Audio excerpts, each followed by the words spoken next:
So I'm going to be talking, make a presentation on Makivik Corporation, but I'm going to concentrate mostly on the social economy and what we do in terms of social economic development. There's other players in Nunavik and that do social economy, very important, but I won't go. I'll just concentrate on Makivik for today. Okay, just to give you a background, I moved to Kuujjuaq in 1995 for a 24-month contract, so I thought, as assistant treasurer at the Makivik regional government.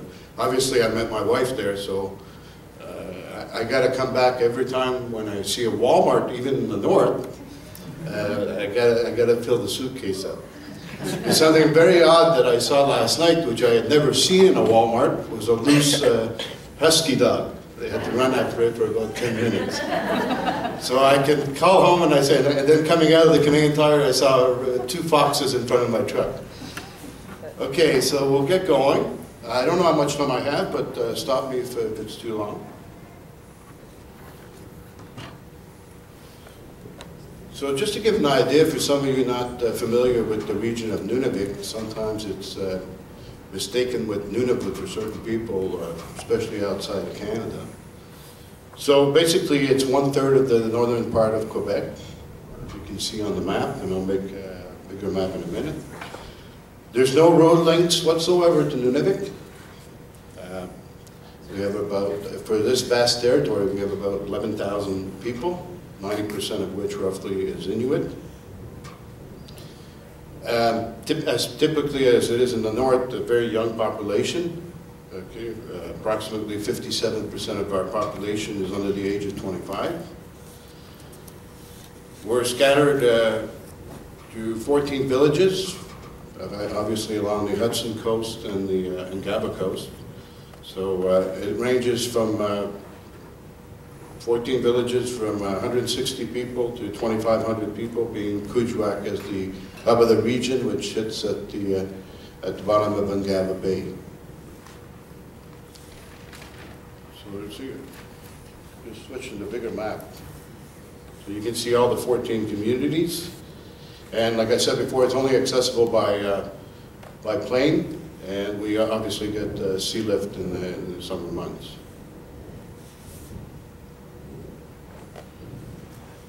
Let's talk a bit in terms of social economy. Some of these numbers aren't up to date. We're still working on some of these numbers. The GNP is roughly 291 million in Nunavik.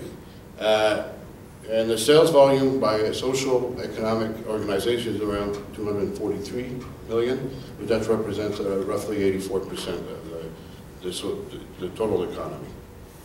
We have approximately 3,200 full-time jobs. 53% obviously are public or parapublic, and 45% private social economy, with at least 17% from the social economy organization. Like I said, a lot of the numbers have to be updated. We're working with the Makivik regional government on that. And you will see a lot of companies and organizations play dual roles, such as Makivik. Makivik, I'll get into that in a minute, is a nonprofit organization, but we do have commercial subsidiaries.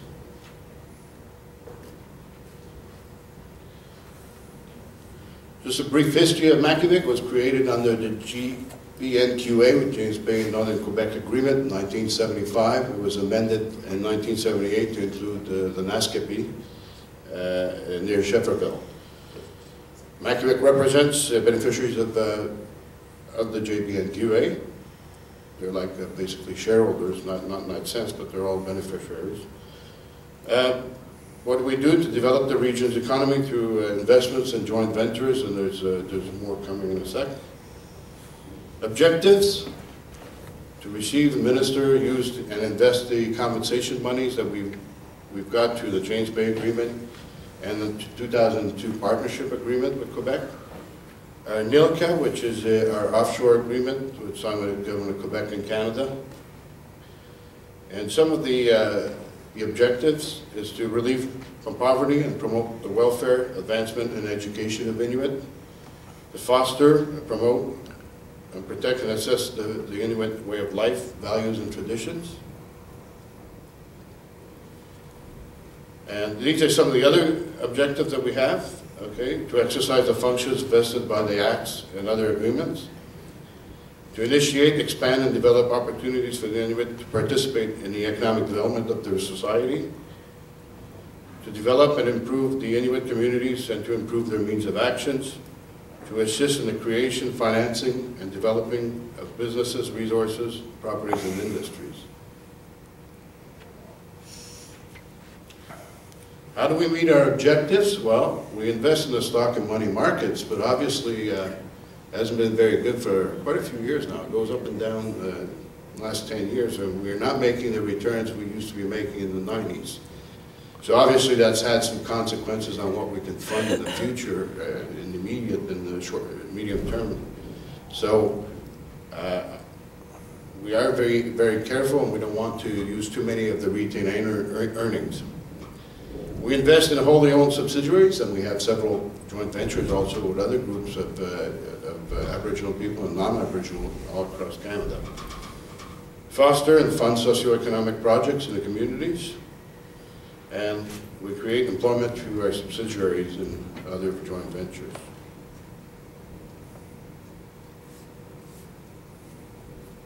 So some more of the ways how we meet our objectives. We market and promote Nunavik products to such companies, grassroots companies such as Nunavik Creations and Nunavik Furs.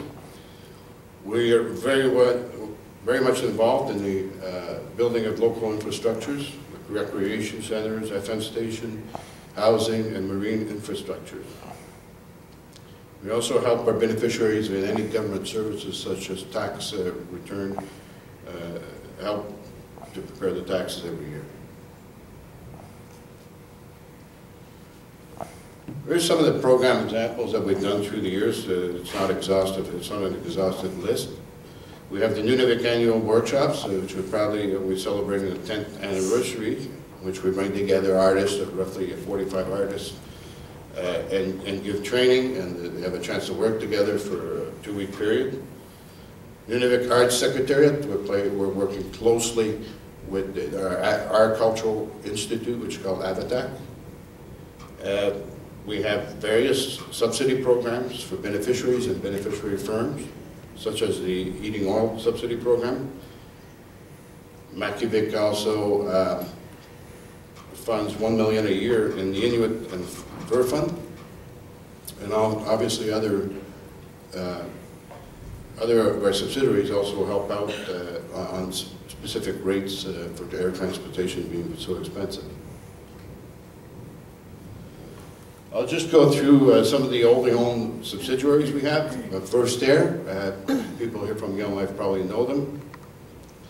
We have a big base here, and we grieve still with the family and friends of the people who passed away in August.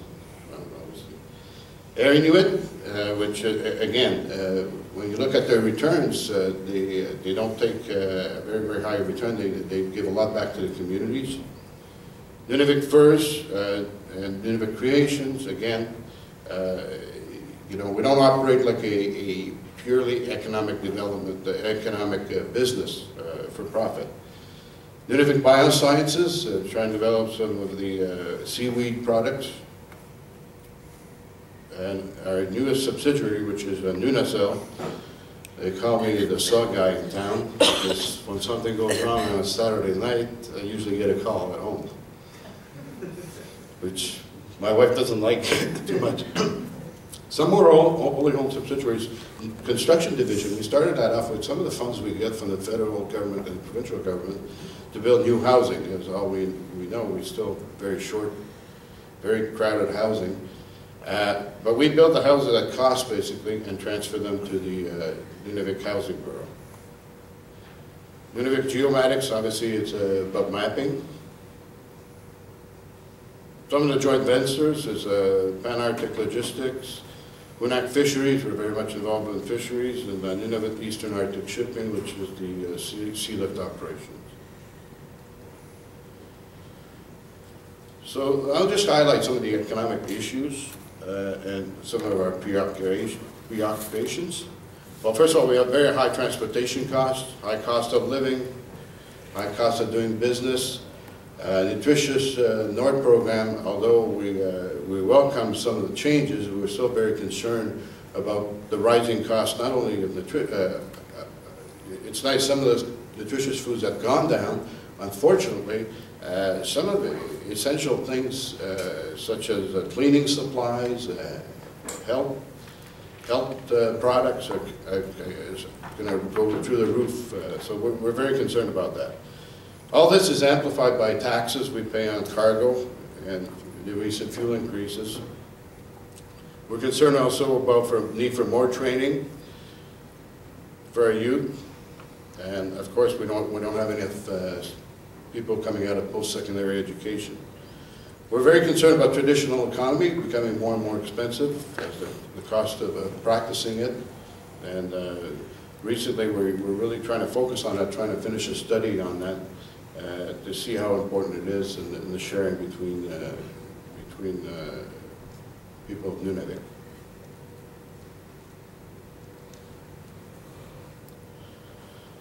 Development sectors, well, energy and hydroelectricity to some extent.